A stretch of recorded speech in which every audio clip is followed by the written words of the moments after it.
Eminem has recently dropped a single, Doomsday Part 2. First I'm a shredder, verse like I had a personal vendetta. Words come together like birds of a feather. So Eminem ने बहुत time के बाद एक single drop किया है, तो लोगों को और Eminem फैंस को खुश होना चाहिए, बट एग्जैक्टली ऐसा नहीं है. People were expecting something more. Drop the album! Drop the album! That's all you gotta do! All you gotta do is drop the album!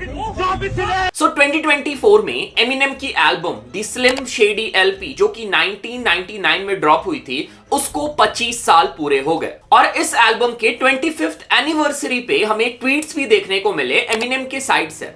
पर ये जो ट्वीट था ना, इनका नंबर 1-2 नहीं था. एमिनेम ने मल्टीपल ट्वीट किए इस एल्बम के 25th एनिवर्सरी को लेकर के, और ये एमिनेम फैंस को एक हिंट लग रहा था कि शायद हमें इस साल स्लिम शेडी एलपी पार्ट 2 देखने को मिल सकता है. अगर हम 2022 में ड्रॉप हुए कंपाइलेशन एल्बम जिसका नाम था कर्टेन कॉल्स 2 उसको हटा दे, तो एमिनेम ने अपना last album music to be murdered by 2020 में ड्रॉप किया था, जिसको ऑलमोस्ट 4 साल होने जा रहे हैं, और अब तक एमिनेम के साइड से हमें कोई भी नया एल्बम देखने को नहीं मिला है. तो जाहिर सी बात है, इतना साल हो गया एमिनेम ने एल्बम ड्रॉप नहीं किया है, तो लोग एमिनेम के नेक्स्ट एल्बम के लिए वेट कर रहे थे. और एक वैलिड रीजन भी था कि ये album slim Shady LP part 2 हो सकता है. और कुछ हफ्तों से लिरिकल लेमोनेड भी एमिनेम का एक प्रोजेक्ट टीज कर रही थी, जिसको देख के अगेन ऐसा लग रहा था कि मे बी एमिनेम बहुत जल्द एल्बम अनाउंस करने वाले हैं. पर सरप्राइजिंगली ऐसा कुछ नहीं हुआ. 4 दिन पहले हमें लिरिकल लेमोनेड के साइड से एमिनेम का डूम्सडे पार्ट 2 का ऑफिशियल म्यूजिक वीडियो देखने को मिला, जिसे लोग ये सोच रहे थे कि ये मे बी एमिनेम का नेक्स्ट एल्बम हो सकता है, but this was just a music video. अगर हम बात करें इस म्यूजिक वीडियो की, music video was good. Lyrical lemonade से आया है, अच्छा होगा ही. उसके साथ साथ सॉन्ग भी अच्छा है, ठीक है, but again Eminem fans album के लिए वेट कर रहे थे, और एल्बम की कोई भी हिंट ना मिलने की वजह से दे आर डिसअपॉइंटेड. ओके, सो आज इस वीडियो में हम डिस्कस करेंगे क्या 2024 में हमें एमिनेम के साइड से कोई प्रोजेक्ट देखने को मिल सकता है. इसके साथ साथ एमिनेम ऐसे आर्टिस्ट है जिनका हिप हॉप में one of the strongest discography है, तो हम एमिनेम के आज पूरे डिस्कोग्राफी पे भी एक नजर डालेंगे कि एमिनेम ने पास्ट में कैसे एल्बम ड्रॉप किए हैं, उनका टाइम इंटरवल कैसा रहा है, कितने टाइम के गैप में हमें एल्बम देखने को मिला है, और शायद इन सब को डिस्कस करने के बाद हम लास्ट में कंक्लूड कर पाए कि क्या इस साल एमिनेम के साइड से हमें एल्बम देखने को मिलेगा या फिर नहीं. सो एमिनेम ने अपना करियर 1996 में स्टार्ट किया था, और अब तक एमिनेम ने total 11 studio album, 2 compilation album, 1 EP, 2 sound track album, 2 collaboration album और 3 बॉक्स सेट्स ड्रॉप किए हैं. एमिनेम का डेब्यू एल्बम था इन्फिनाइट, जो कि रिलीज हुआ था 1996 में bye web entertainment.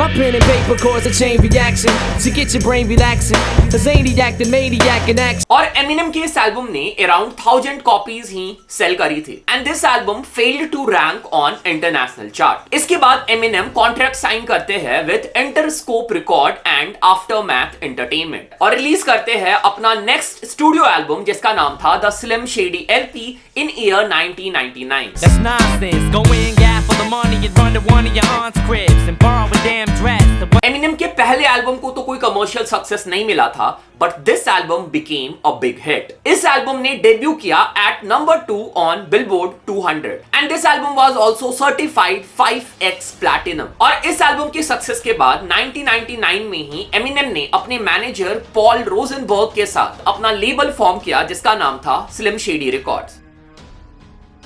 Okay, so video में हम जल्दी से आगे बढ़ेंगे, उसके पहले चेक कर लो song of the day.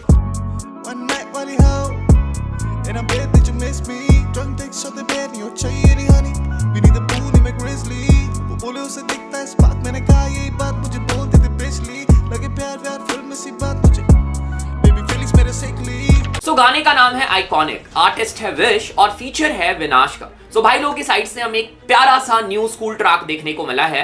Trap vibe है गाने में. ओवरऑल गाना बहुत ही प्यारा है, कंपोजिशन बहुत ही सही है, पूरे ट्रैक का स्ट्रक्चर बहुत ही प्यारा है, और पूरे ट्रैक में तुम्हें वाइब देखने को मिलेगा. अगर तुम लोग को स्निपेट पसंद आया है, जाके एक बार पूरा ट्रैक चेक करना. बहुत ही प्यारा ट्रैक है, वाइबी ट्रैक है, तुम्हारे प्लेलिस्ट में अपना जगह डेफिनेटली बना सकता है. सो बढ़िया काम कर रहे हैं भाई लोग. ट्रैक चेक करो, भाई लोग को प्यार दो. कोई फीडबैक है तुम वो भी दे सकते हो, कैसा लगा ट्रैक, अच्छा लगा, बुरा लगा तो वो भी बता सकते हो, ठीक है. मुझे तो ट्रैक बहुत सही लगा, लिंक डिस्क्रिप्शन में, check it out and show them some love. इसके बाद अगले साल ही 2000 में एमिनेम ने अपना थर्ड स्टूडियो एल्बम ड्रॉप किया जिसका नाम था the Marshall Mathers LP. Cause I'm Slim Shady, yes I'm the real Shady. All you other Slim Shadys are just imitating, so won't the real. और इस एल्बम ने release के बाद number 1 पे डेब्यू किया and sold 1.78 million copies in first week, breaking record of the fastest selling hip hop album of all time and fastest selling solo album in United States। और इस album ने 10 million से भी ज्यादा copies cell किया। This album was certified diamond and became the third best selling album of the year in United States। इस album की mega success के बाद एमिनेम 2 साल का गैप लेते हैं और फिर साल 2002 में हमें एमिनेम का फोर्थ स्टूडियो एल्बम देखने को मिलता है जिसका नाम था the Eminem show.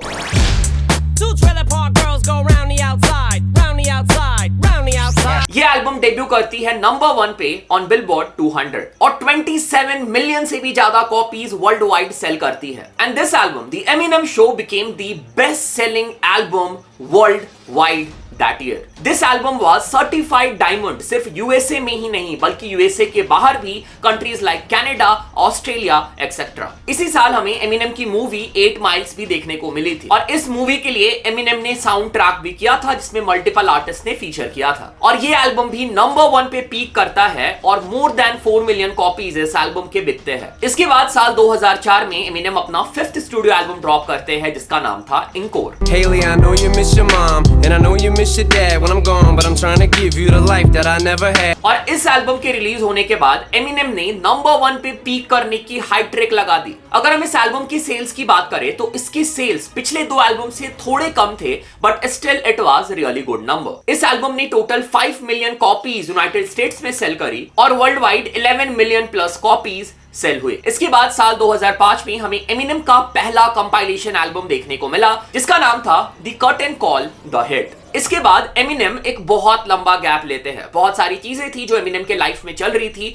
Even Eminem rehab भी गए थे इसी टाइम के अराउंड, प्रूफ की डेथ हुई थी और बहुत सारी मल्टीपल चीजें पैरेलली चल रही थी जिसने एमिनेम के म्यूजिक करियर को इफेक्ट किया। बट फिर फाइनली 4 साल के गैप के बाद एमिनेम ने अपना 6th स्टूडियो एल्बम ड्रॉप किया जिसका नाम था relapse. I'm just so fucking depressed, I just can't seem to get out this slump. If I could just get over this hump, but I need... और ये album Eminem का 4th consecutive album बन गया to peak at number 1। इसके बाद Eminem अपना 7th studio album drop करते हैं जिसका नाम था recovery. Try and read my lyrics off of this paper before I lay 'em, but you won't take the sting out these words before I say। जिसने फिर से debut किया on number 1 eight billboard 200 और साथ में ये 2010 का best selling album world wide भी बन जाता है। इसके बाद 2013 में एमिनेम अपना 8th स्टूडियो एल्बम ड्रॉप करते हैं जिसका नाम था the Marshall Mathers LP2। I'm beginning to feel like a rap god, all my people from the front। और इस एल्बम के ड्रॉप होने के बाद एमिनेम बेस्ट सेलिंग आर्टिस्ट बन जाते हैं in Canada in year 2010 and 2013। इसके बाद एमिनेम 3 साल का गैप लेते हैं और 2017 में हमें एमिनेम का 9th स्टूडियो एल्बम देखने को मिलता है जिसका नाम था revival. He's coming home with his neck scratched to catch black sweat jackets and dress slacks। दोनों एल्बम मार्शल मैथर्स 2 और रिवाइवल ने रिलीज के बाद ही नंबर 1 स्पॉट पे पीक किया ऑन बिलबोर्ड 200 और इस एल्बम के ड्रॉप होने के बाद एमिनेम पहले ऐसे आर्टिस्ट बन जाते हैं जिनका लगातार 8 एल्बम नंबर 1 पे पीक करता है ऑन बिलबोर्ड 200। पर अगर हम रिवाइवल की बात करें तो रिवाइवल को लोगों ने उतना ज्यादा अप्रिशिएट नहीं किया, क्रिटिक से भी बहुत ज्यादा बैकस्लैश मिला इस एल्बम को। बट इसके अगले साल ही 2018 में Eminem surprised everyone with his unannounced album Kamikaze. Asking me what the fuck happened to hip hop, I said I don't have any answers cause I took a nap when I dropped my last album, it hurt me like hell but I'm back on। और फिर जनवरी 2020 में हमें Eminem का album music to be murdered by देखने को मिला। Brain meaning, which is probably the same reason I wrestle with mania shades in this bitch I'm posse up, consider it। और इसी साल दिसंबर में हमें इस एल्बम का साइड बी या फिर डीलक्स एडिशन भी देखने को मिला। और फिर 2022 में एमिनेम ने अपना 2nd कंपाइलेशन एल्बम ड्रॉप किया जिसका नाम था कर्टेन कॉल्स 2 जो कि उनकी डिस्कोग्राफी से हिट ट्रैक्स का कंपाइलेशन था। ओके, सो अगर हम एमिनेम के एल्बम रिलीज पैटर्न को देखें तो एमिनेम ने कभी भी एल्बम के बीच में ज्यादा गैप नहीं रखा है। अगर गैप हुआ भी है तो उसके कुछ अलग रीजंस है। फॉर एग्जांपल 2005 के आसपास ऑलरेडी तुम्हें पता होगा क्या रीजन थे जिसकी वजह से हमें 4 साल का डिले देखने को मिला था। जैसा मैंने ऑलरेडी बताया एमिनेम का लास्ट एल्बम 2020 में ड्रॉप हुआ था और उसके बीच में एक कंपाइलेशन एल्बम एमिनेम ने डाल दिया और अब बहुत ज्यादा चांसेस है पैटर्न को देखते हुए जिस हिसाब से एमिनेम एल्बम ड्रॉप करते हुए आ रहे हैं इस साल हमें एमिनेम के साइड से एल्बम देखने को मिल सकता है, और ये एल्बम स्लिम शेडी एलपी या फिर कोई नया एल्बम होगा, ये हमें कुछ दिन में पता चल ही जाएगा, मुझे ऐसा लगता है। Okay, so this was it. This was the whole video on Eminem and his album discography and album release pattern. तुम लोग क्या लगता है, क्या Eminem इस साल एल्बम ड्रॉप करने वाले हैं, और क्या तुम लोग एल्बम के लिए वेट कर रहे हो Eminem का, कमेंट करके बताना। And if you are Eminem fan, please let me know in the comment. बाकी चैनल पे पहली बार आया, चैनल को सब्सक्राइब कर लो, सपोर्ट करो, प्यार दिखाओ। इस चैनल पे देसी hip hop content, international hip hop content तुम्हें देखने को मिल जाएंगे। बाकी thanks for watching, thanks again, thanks a lot.